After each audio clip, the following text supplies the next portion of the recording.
Professor Kuperman, thanks for being here today. Pleasure.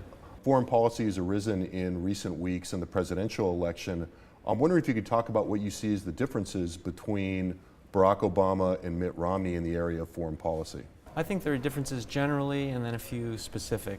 So on the general side, I would say that Mitt Romney has made clear that the U.S. should be a leader. The U.S. should take a leadership role in the world, whereas Barack Obama has had this attitude of what they call leading from behind. So if something blows up somewhere, the U.S. doesn't rush in and organize the international community to do something about it. It sort of stands back, lets another player, maybe a France, maybe a UK, someone like that, take the leadership role, and then only in the end would we come in if we're needed.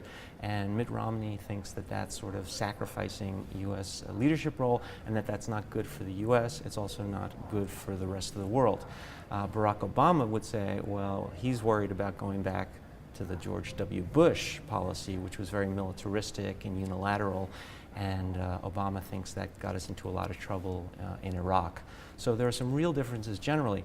Specifically, I would say Israel is a big difference, and that could have consequences in the election, in the sense that Mitt Romney has been 100% behind Israel and behind its leader, Benjamin Netanyahu, whereas Obama explicitly distanced himself a little, said that it's probably better for the Middle East peace process if the U.S. doesn't back Israel so strongly at the beginning of his administration. And then specifically with Netanyahu, there have been differences towards Iran's nuclear program, where Netanyahu has said we have to draw a red line, and if Iran crosses it, then we take all action, including military action, to stop it. And Obama has declined the request from Netanyahu to draw that red line. How do you think these differences are playing out in the actual campaign? Are these issues important to voters? Do we expect them to be decisive in some way? I think that, as in every election, foreign policy is not the top issue. The economy is always the top issue, and especially now when we've had this long, slow recovery from a deep recession.